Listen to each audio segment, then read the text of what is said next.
Teaching ಒಂದು ರೀತಿ ನಮಗೆ ಒಂದು ಖುಷಿ ಕೊಟ್ಟಿರುತ್ತೆ. ಯಾಕೆಂದರೆ ಟೀಚಿಂಗ್ ಇಸ್ ಲರ್ನಿಂಗ್ ಅಂತ. ನಾವು ಮಕ್ಳಿಗೆ ಹೇಳ್ಕೊಡುವಾಗ ನಾವೆಷ್ಟೋ ಕಲಿತೀವಿ.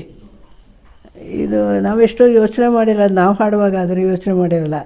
ಮಕ್ಳಿಗೆ ಹೇಳ್ಕೊಡುವಾಗ ಅವರೇನೋ ತಪ್ಪು ಮಾಡಿದಾಗ ಅಂತಿದ್ದುವಾಗ ಇದು ಈ ರೀತಿ ಆದರೆ ಒಂದು ನಾಲೆಡ್ಜ್ ವೈಡ್ ಆಗ್ತಾ ಬರುತ್ತೆ, ನಮ್ಮ ನಾಲೆಡ್ಜ್ ಜಾಸ್ತಿ ಆಗ್ತಾ ಬರುತ್ತೆ. ಸೊ ಟೀಚಿಂಗ್ ಅದನ್ನು ನಾನಂತೂ ಎಂಜಾಯ್ ಮಾಡಿದ್ದೀನಿ.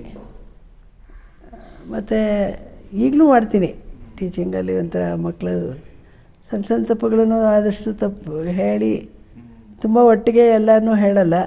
ಕೆಲವು ಸತಿ ಅದನ್ನು ಇಗ್ನೋರ್ ಮಾಡಿ ಇನ್ನೊಂದು ದಿನ ಅದನ್ನು, ಏಕೆಂದರೆ ನಮ್ಮ ಚಿಕ್ಕ ಮಕ್ಕಳಲ್ಲಿ ನಾವು ತುಂಬ ಎಲ್ಲ ಒಟ್ಟಿಗೆ ಹೇಳಿಬಿಟ್ರೆ ಅಯ್ಯೋ ಇವರು ಇದು ಹೇಳ್ತಾರೆ ಅಂತಂದ್ಬಿಟ್ಟು ಬಿಟ್ಟೇ ಬಿಡೋವಂತಹ ಸಾಧ್ಯತೆಗಳು ಜಾಸ್ತಿ ಇರುತ್ತೆ. ಆದ್ದರಿಂದ ಅದರಲ್ಲಿ ಅವರ್ಷನ್ ಬರದೆ ಅದರಲ್ಲಿ ಇಂಟ್ರೆಸ್ಟ್ ಕ್ರಿಯೇಟ್ ಮಾಡಬೇಕಾದ್ದು ನಮ್ಮ ಧರ್ಮ. ಅದಕ್ಕೆ ಎಷ್ಟು ಬೇಕೋ ಅಷ್ಟನ್ನು ಹೇಳ್ತಾ ತಿದ್ದುತ್ತಾ ಬರೋದು. ಸೊ ಹೀಗಾಗಿ ನನಗೆ ಟೀಚಿಂಗು ಒಂಥರ ಖುಷಿ ಕೊಡುತ್ತೆ.